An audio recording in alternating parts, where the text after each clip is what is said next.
Yang pertama dan utama tentunya kita panjatkan puji syukur kehadirat Allah Subhanahu wa taala, zat yang maha besar, yang maha agung, yang maha pengasih, maha pemaaf, maha pengampun, maha pengasih dan penyayang yang telah memberikan kita begitu banyak nikmat yang tidak bisa kita hitung satu persatu, terutama nikmat iman, nikmat Islam, nikmat sehat dan juga kesempatan sehingga kita bisa laksanakan ibadah di bulan Ramadan ini, termasuk menjalankan sholat zuhur Iya, berjamaah di masjid yang insyaallah dirahmati Allah Subhanahu wa taala. Salawat dan salam semoga selalu tercurah kepada Nabi besar Muhammad Sallallahu Alaihi Wasallam beserta keluarga, sahabat dan para pengikutnya hingga akhir zaman. Semoga kita semua termasuk golongan yang akan menerima syafaat di hari kiamat nanti. Amin, amin, ya robbal alamin. Makasih Ustadz Dodes. Jadi beliau itu WA saya, Pak Sendi, Bapak bersedia ya jadi pengisi kajian zuhur. Wah, nggak salah nih gitu. Ini kan banyak ustadz-ustadz di sini yang saya ustadz agak dapat kedel nih masuk sini nih. Karena ini betul tuh, saya balik ke multimedia itu, multimedia itu seperti welcome back home ya. Selalu seperti tempat yang memang dulu kita bersama-sama berjumpa di sini. Ada sahabat-sahabat saya, guru-guru saya, Anda Sabil, Mas Dedi, Mas Saif, dan teman-teman semua nih. Saya lihat ada Mas Agus Nawan, ada Mas Bambang Irawan, Mas Fikri, Mas Ridwan, dan semuanya ya, mohon maaf kan dia nggak saya kenal satu persatu. Eh, jadi kalau saya ini kebagian tanggal apa? Tanggal 6 ya? Tanggal 7 ya? Itu tanggal 6. Jadi teman-teman sekalian kalau partai tinju itu ya, kan ada tuh yang ada partai puncaknya waktu Mike Tyson itu di akhir-akhir sebenarnya. Kalau yang awal tuh partai-partai yang kira-kira partai ringan gitu loh, penggembira aja. Nanti ada diisi oleh Ustadz Dedi, Ustadz Said, dan juga Ustadz Sabil nanti. Jadi mohon dimaklum dengan segala keterbatasan ilmu yang saya punya. Bapak Ibu yang dirahmati Allah Subhanahu wa taala, saya akan mulai sharing saya bukan bukan bukan ceramah ya. Dengan sebuah cerita ya. Saya mau tanya sama ini ada Pak Nasrun juga nih direkturnya Amerika. Sekali ada di sini. Pak Nasrun, boleh Pak Nasrun nanya ya. Gimana kinerjanya Amerika di 2024 ini? Ya, insya Allah baik-baik saja ya, Bapak tetap berjuang ya. Ya, tahun berjuang, kapan dulu berjuang semuanya. Nah, Pak sama Nasrun, dulu. kalau misalnya DOJ ya, memerintahkan Bapak, menawarkan Bapak untuk pindah ke sebuah perusahaan. Saya kasih gambaran profilnya nih. Perusahaan ini sehat banget, sehat banget.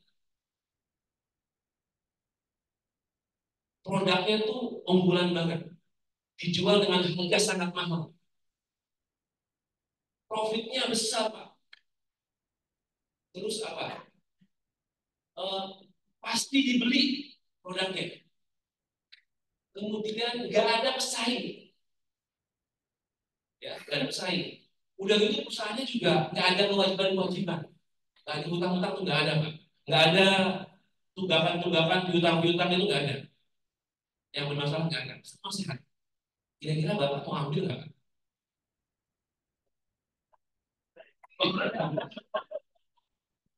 Iya, iya. Justru ini yang saya mau tahu nih, ada Pak, ada. Nggak ada ya Pak ya? Ada Bapak Ibu sekalian pesan seperti itu. Namanya perusahaan Ramadan. Perusahaan Ramadan. Bayangkan produknya ya, mulai dari puasanya, kemudian sholat tarawihnya, kemudian itu dilipat gandakan semua Pak. Kemudian semua dosa-dosanya, semua kewajibannya nggak ada, dibersihkan. Supportnya, kalau kita berdoa itu kan selalu dikabul. Ini itu 7 kali 24 jam. Seperti ya, punya SBA yang selalu siap untuk melayani kita semua, teman-teman di BUD. Kemudian nggak ada kompetitornya, Bapak Ibu sekalian. Setan dibelenggu semuanya. Setan dibelenggu. Ya. Terus ada jaminan pahala, jaminan prestasi terbaik Pak Nasrul. Yaitu adalah menjadi orang yang bertakwa dan masuk surga. Kira-kira tertarik ya kita dapetin semua itu Bapak Ibu sekalian? Harusnya tertarik ya. Tapi banyak juga saudara-saudara kita yang kemudian nggak concern. Apa sih Ramadan ini? Ini yang kemudian harus jadi renungan bersama Bapak Ibu sekalian. Betapa Ramadan ini punya kemuliaan yang Allah berikan kepada kita semua. Dosa kita dihapuskan Bapak Ibu sekalian. Pahala dilipat gandakan. Ini bicara logikanya ya. Kalau kita nanti di Siratul Mustaqim itu, kalau kita pahalanya banyak, tapi dosanya lebih banyak, neraka masuk enggak? Maksudnya neraka kan? Tapi kalau pahalanya sedikit, nggak ada dosanya, neraka masuk enggak? Harusnya surga ya. Saya gitu kan logikanya. Apalagi kalau pahalanya berkali-kali lipat, dosanya sama sekali nggak ada Bapak Ibu sekalian. Nikmat mana lagi yang Allah dustakan? Jadi kita harus betul-betul meresapi bahwa Allah itu memberikan sesuatu yang luar biasa pada saat bulan Ramadan ini. Dan kita nggak boleh lepaskan kesempatan ini Bapak Ibu sekalian. Ini masih banyak yang kemudian mohon maaf ya puasa seadanya, hanya menggunakan kewajiban. Dan Bapak Ibu sekalian dalam konteks Ramadan ini hanya satu syaratnya, yaitu kalau secara usaha nih Pak Nasrul tadi, lepaskan semua kepentingan pribadi. Semua kita serahkan hanya karena Allah. Ikhlas satu aja kuncinya. Jadi kira-kira kalau dengan semua kemuliaan tadi, rasanya kita yakin ya bahwa kita harus raih ini semua apa yang diberikan Allah kepada kita, Bapak Ibu sekalian. Pertanyaan berikutnya adalah, lalu bagaimana kita bisa meraih itu semua? Allah ngasih banyak produk tuh pada kita semua. Saya ambil hanya 5 saja. 5 ya, kira sekitar 3 sampai 5. Yang pertama pasti adalah puasa Ramadan. Itu wajibannya. Yang kedua, Bapak sekalian, amalan utama di bulan Ramadan adalah semuanya tentang peningkatan, perbaikan, ditambah, yaitu perbanyak sholat. Artinya bukan cuma sholat wajib saja, tapi juga ada sholat sunnah-sunnah yang lain. Rawatib dikerjakan itu 12 rakaat. 2 rakaat sebelum subuh, 4 rakaat sebelum zuhur, 2 rakaat setelah zuhur, 2 rakaat setelah maghrib, dan 2 rakaat setelah isya. Kalau bisa jangan lewati itu Bapak Ibu sekalian. Dan sholat rawatib ini kalau kita kerjakan, insya Allah akan nambah-nambah sholat wajib yang selama ini mungkin bisa jadi bolong-bolong. Itu yang pertama. Tapi puasa kedua ya, banyak sholat. Yang ketiga, berbanyak baca Quran. Bapak Ibu sekalian, jumlah ayat Al-Quran itu 6.236 di luar bismillah ya. Itu kalau kita bagi, kita cangking, katakanlah 28 hari Ramadan, 29 hari, sehari kemudian 5 waktu, kita hanya membaca 22 sampai 23 ayat sebelum sholat dan 22-23 setelah sholat. Itu insya Allah kita akan khatam tuh di akhir Ramadan. Terasa lebih ringan. Mungkin 22 rakaat itu kalau pas habis mungkin 1 menit selesai. Ya. Itu Pak Deddy mungkin setengah menit mungkin. Ya kira-kira 2 sampai sekitar 5 menit lah Bapak Ibu sekalian. luangkan waktu untuk itu. Terbanyak baca Quran. Kemudian Bapak Ibu sekalian berikutnya adalah produknya ini adalah terbanyak sodakoh. Bapak Ibu sekalian yang dirahmati Allah Subhanahu Wa Taala, sodakoh ini kan amal yang kalau Bapak Ibu tahu ya, kalau orang yang meninggal kemudian dia minta dibalikan ke dunia saat saja hanya untuk sodakoh.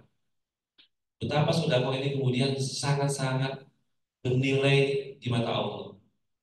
Nah, manfaatkan bulan Ramadan ini untuk kemudian bersodakoh dengan konsisten.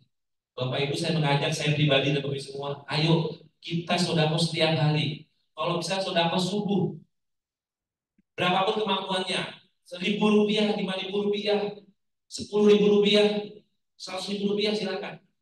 Tapi jangan putus Bapak Ibu sekalian.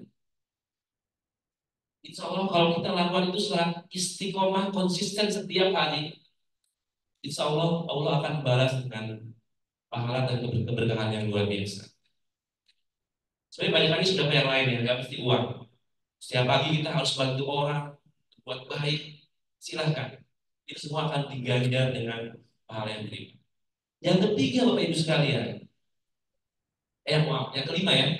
Yang kelima pahala yang berikutnya adalah berbanyak zikir. Ramadan terbaik adalah Ramadan yang menjalankannya itu paling banyak memperbanyak zikir. Silakan Bapak Ibu sekalian. Kalau kita lihat Bapak Ibu sekalian ya, kalau saya tuh balik ke apa namanya konteks zikir dan doa nih. Bapak Ibu tahu nggak kalau waktu-waktu terbaik untuk berdoa dan berzikir itu ada beberapa ya, tapi salah satunya adalah menjelang, jadi pada saat sahur menjelang kemudian azan subuh. Itu jangan hanya manfaatkan untuk kemudian kita makan sahur saja. Itu waktu yang sangat dijaga untuk berdoa.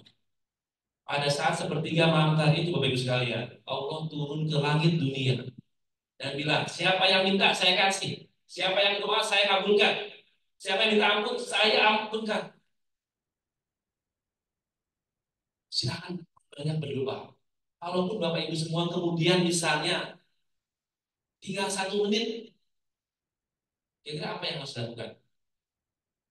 Ada yang tahu nggak? Betul, istighfar. Jadi betapa kemudian Bapak Ibu sekalian, istighfar itu kalau kita lakukan secara konsisten setiap hari, termasuk di saat yang kemudian sangat dijabah itu waktunya. Jadi gini, doa kita bisa tidak sampai atau ditolak karena kita punya dosa-dosa. Nah, istighfar itu kemudian membuat istilahnya jalan tol menuju langit. Jadi kalau Bapak Ibu punya waktu 1 menit untuk berdoa, istighfar. Nah, istighfar itu macam-macam ya. Ada yang ya istighfar, kemudian ada saya istighfar. Allahumma anta rabbi la ilaha illa anta khalaqtani wa ana abduka wa ana ala abdika wa wadika mastata'tu a'udzubika min syarri ma sona a'udzubika abu laka bi ni'matika alayya laka bisambi faghfirli fa innahu la yaghfiru dzunuba illa anta. Silakan Bapak sekalian perbanyak istighfar. Sekali karena kita punya tujuan tadi, dosa-dosa kita semua dibersihkan. Tidak ada yang lebih diberkahi daripada itu Bapak sekalian. Ada juga kemudian ketika sholat tarawih itu di antara 2 rakaat sholat tarawih kan, itu ada waktu-waktu jedanya itu kan.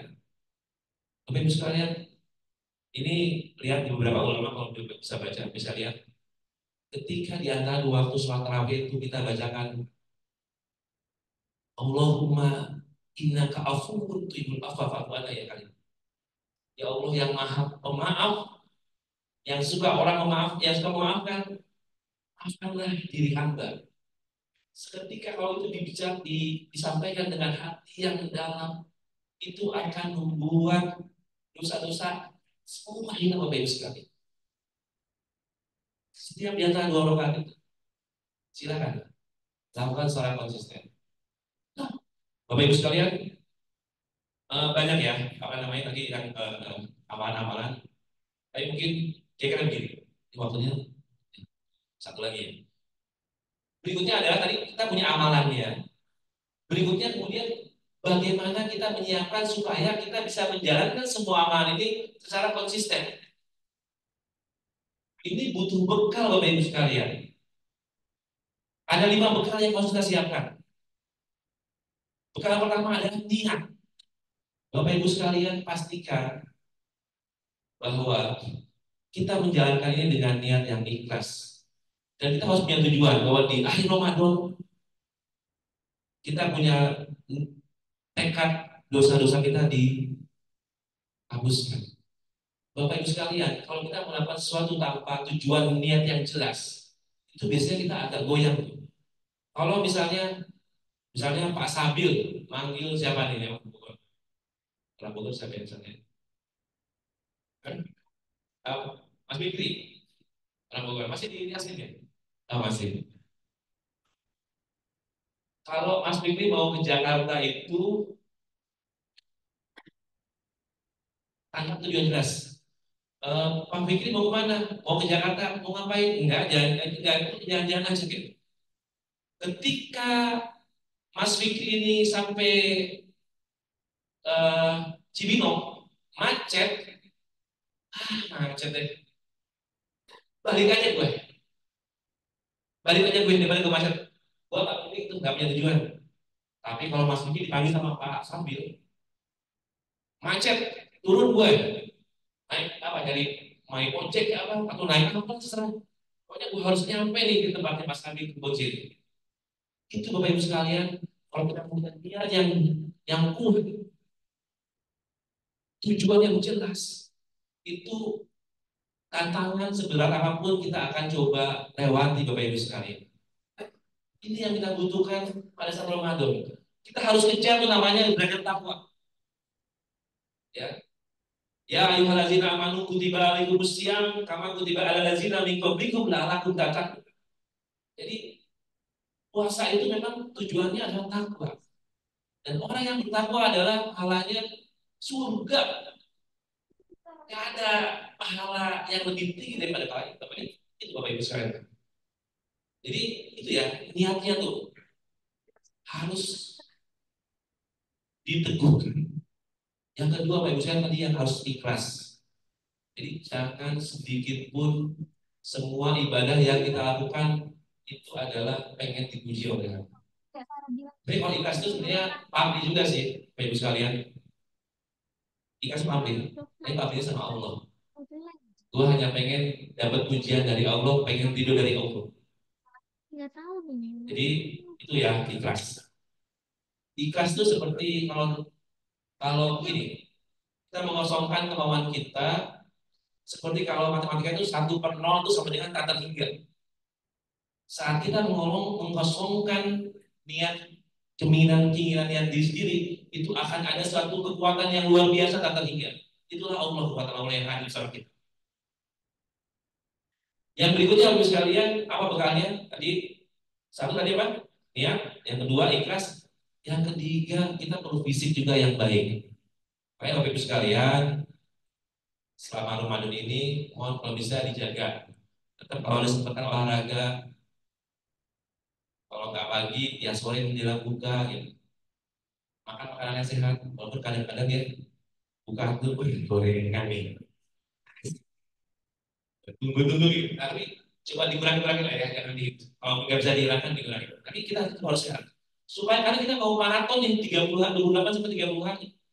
Kita harus jaga betul bahwa kesehatan kita harus siap untuk menjalankan semua itu. Setelah itu Bapak sekalian, apa bekalnya adalah harta. Harus punya harta karena kita tadi mau sodako Bapak Ibu sekalian. Sodako yang akan diganti sampai dengan 17 kali lipat. Kita harus nyiapin sesuai kemampuan Bapak Ibu masing-masing. THR belum datang ya? Insya Allah tanggal 18 ya. Tanggal 18. Saya main ngomong sih sama CHCO, Kak, janganlah tanggal 18 itu udah, lebih dari setengah hari perjalanan, setengah bulan perjalanan. 16 hari kalau kita pas-pasan nggak bisa berapa gimana? Tanggung jawab apa? Mestinya THR itu diberikan tuh di awal Ramadan itu. Setuju nggak gitu Pak? Tapi jangan habisin semuanya ya, buat nanti nggak bisa mudik lagi. Tapi itu bagus kan? Jadi kita siapin harta, karena itu penting banget. Ya, yang terakhir Bapak Ibu sekalian, apa yang bekal yang harus kita siapkan adalah bekal kepedulian sosial. Karena disitulah peluang kita untuk membantu banyak orang dengan kemampuan yang kita miliki. Ya, tadi apa? Niat, ikhlas, fisik, harta, dan satu lagi tadi kepedulian sosial. Udah ada apa yang kita kerjakan, ada bekalnya. Berikutnya apa? Saya ingin juga sharing panduan. Gimana supaya semua tadi yang amalan-amalan yang mau kita kerjakan itu bisa kita jalankan dengan semaksimal mungkin. Ada 5 panduan lagi nih. Ini 5 keutamaan, 5 bekal, sekarang 5 panduan.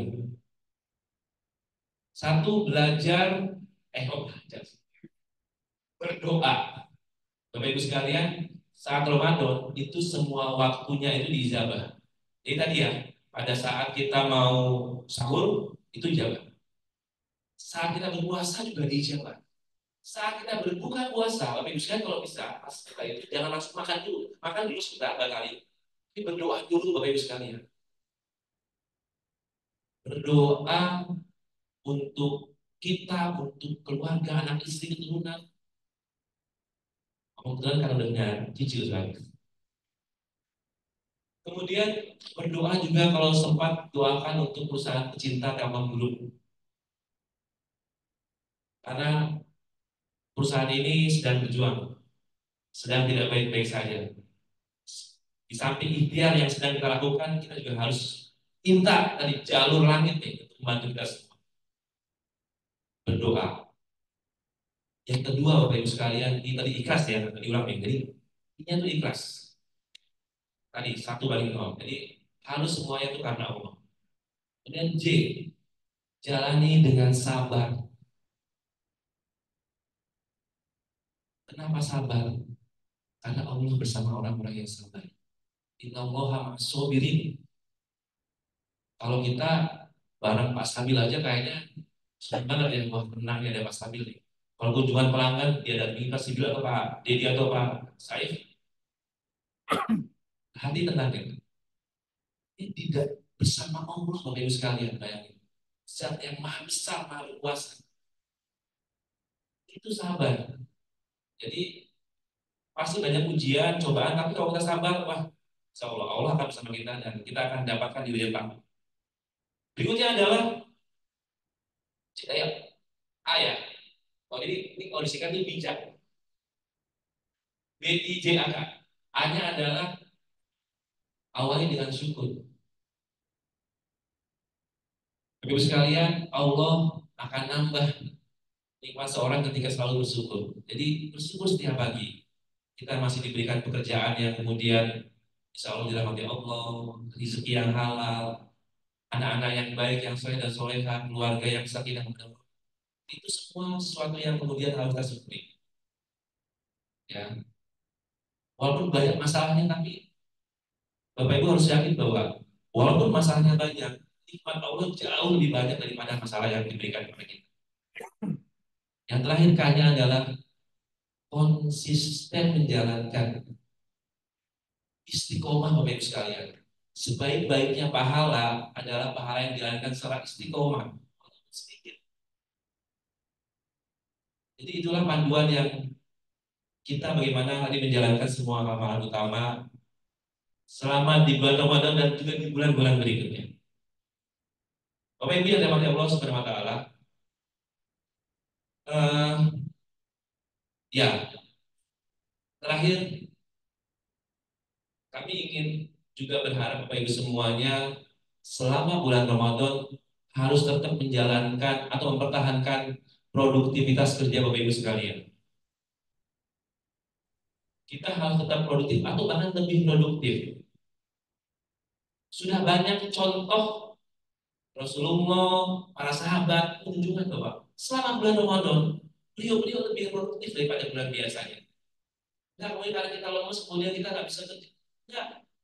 Perang Badar itu 313 pasukan muslim mengalahkan 1.000 orang. 1.000 orang, sepertiganya.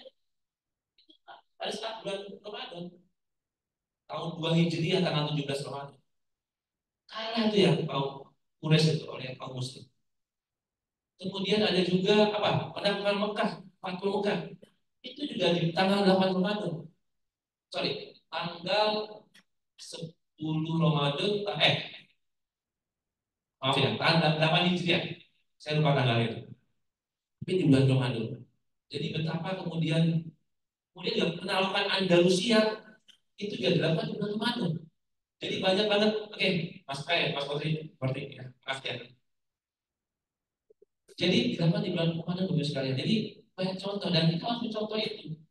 Jadi walaupun Ramadan kita harus bisa merasakan lebih baik daripada yang bulan-bulan biasa. Bapak Ibu sekalian, usaha ini tadi sedang tidak baik-baik aja. Mohon maaf saya sampaikan di sini sedikit spill tentang manajemen. Kita, Bapak Ibu tahu ya, harga saham Telkom terus menurun. Kalau kita tahu di hari kemarin sekitar 240 triliun, sudah turun tahun ini aja 28 triliun. Di tahun 2000, di Bali yang tertinggi 17 Agustus 2017, itu kita udah turun 240 triliun Bapak Ibu sekalian. Sudah banyak banget turunnya. Dan kenapa kemudian investor itu kemudian menghukum kita semua? Karena dianggap produktivitas kita di bawah produktivitas industri. Hasilnya itu lebih sedikit daripada beban karyawannya. Ini yang harus kita perbaiki bareng-bareng Bapak Ibu sekalian. Ayo kita lebih produktif. Kalau kita lihat kenapa kemudian tidak produktif, ini mohon maaf satu sisi aja ya, pasti bukan cuma ini. Tentang disiplin. Saya selalu berulang-ulang nih, maaf. Tapi Bapak sekalian sampai dengan kondisi sekarang, disiplin kita yang paling gampang aja absensi pagi itu tidak lebih dari 70%. 60, 60, 68 itu lagi kan hal yang gampang banget under kontrol kita gitu. Kita nggak bisa ngalahin seperti ini Bapak Ibu sekalian. Gimana kita ngalahkan yang besar? Nah inilah kemudian saatnya Ramadan kita mulai introspeksi, kemudian coba pikirkan bagaimana lebih disiplin. Yang pasti Ramadan kan hanya disiplin ya. Yang paling gampang adalah disiplin pada saat berbuka puasa. Pasti on time kan? Ada nggak yang lambat-lambat gitu? Jadi harus disiplin. Sholat tepat waktu, ya, dan seterusnya. Jadi bapak sekalian, saya titip yang lain satu hal, mohon bisa tetap jaga produktif, bahkan lebih bagus. Nah terakhir, sebelum saya tutup, saya ingin sampaikan sebuah cita lagi nih. Apa yang lewat sedikit ya, Pak Sabil ya, Pak Dedes kenapa ya? Bapak Ibu sekalian, saya ngajak Bapak Ibu sekalian menuju tahun 2125. 2125, artinya 100 tahun ke depan. Kira-kira di ruangan ini ada yang masih ada nggak? Coba, insya Allah kayaknya nggak ada gitu ya. Bapak Ibu bisa bayangkan di tahun itu, rumah kita udah jadi rata dengan tanah, atau mungkin sudah jadi apa gitu, jadi gedung dari apa? Mobil yang kita banggakan itu jadi udah barang rongsokan. Aset-aset yang kita punya udah berpindah tangan berkali-kali lipat. Dan tunang kita yang paling bangga kita itu siapa yang seperti ini? Tapi saya itu 2025. Bahkan tulang kita nggak kenal kita. Pada saat itu kita ada di alam kubur sendirian, hanya ditemani amal baik kita, Bapak Ibu sekalian. Pertanyaannya, apakah kita sudah siapkan semua amal baik itu Bapak Ibu untuk menemani kita di dalam kubur? 100 tahun ke depan tidak ada jawabannya. Berapa tahun ke depan saya? Lama lagi Ibu sekalian. Kita sibuk dengan hal yang kemudian canda tawa dan segala macamnya. Mungkin nggak bermanfaat itu pada saat 100 tahun ke depan, 1000 tahun ke depan, berapa ribu tahun ke depan itu. Sebelum kita kemudian hisab masuk neraka surga. Jadi Bapak Ibu sekalian, pada bagian penutup ini saya ingin menyampaikan, ayo kita manfaatkan Ramadan ini untuk memperbanyak pahala-pahala yang akan jadi bekal kita yang menemani kita pada saat nanti kita di malakut. Jangan sampai kemudian pahalanya habis, ada dosanya, dia ditemani sama makhluk yang kemudian mengerikan. Ayo kita bersihkan semua dosa-dosa kita dengan kita fokus ibadah di Ramadan. Kita raih semua pahala berkali-kali lipat. Lakukan dengan istiqomah, dengan ikhlas. Insya Allah kita akan menjadi golongan yang bertakwa dan diganjar dengan pahala surga. Demikian dari saya. Saya boleh tutup dengan kata tapi kalau saya cakap ya. Tapi ini di masjid ya soalnya. Tapi saya kalau ucap dalam hati aja. Oke. Ya, Mas Amin.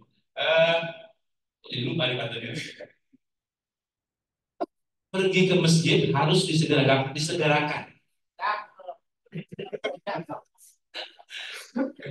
Pergi ke masjid harus disegerakan. Sholat berjamaah pahalanya istimewa. Mari kita isi Ramadan dengan amal kebaikan. Insya Allah kita akan mencapai derajat takwa. Subhanaka Allahumma wa bihamdika asyhadu an la ilaha illa anta wa astaghfiruka wa atubu ilaik. Ramadan impian dijalani dengan ikhlas dan hati yang bersih. Cukup sekian, banyak-banyak terima kasih. Zikir jangan vakum, ikhlas prinsip nomor satu. Wassalamualaikum warahmatullahi wabarakatuh.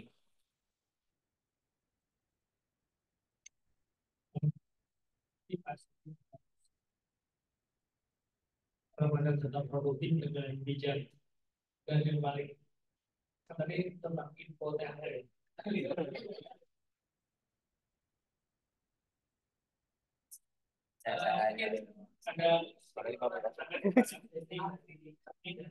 yang Arab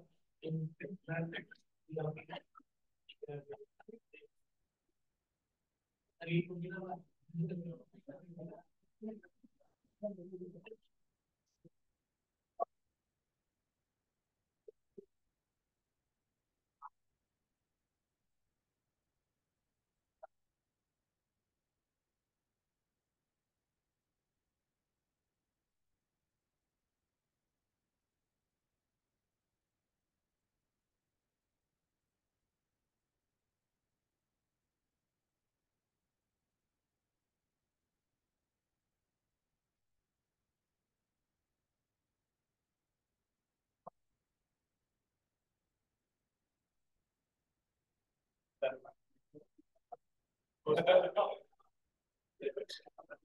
untuk yang dua berikutnya insya Allah bisa dalam depan itu Pak Deddy yang dan ini berarti Allah ada pasang pasang alim dan pasang pada dalam pasang yang pasang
Oh, iya.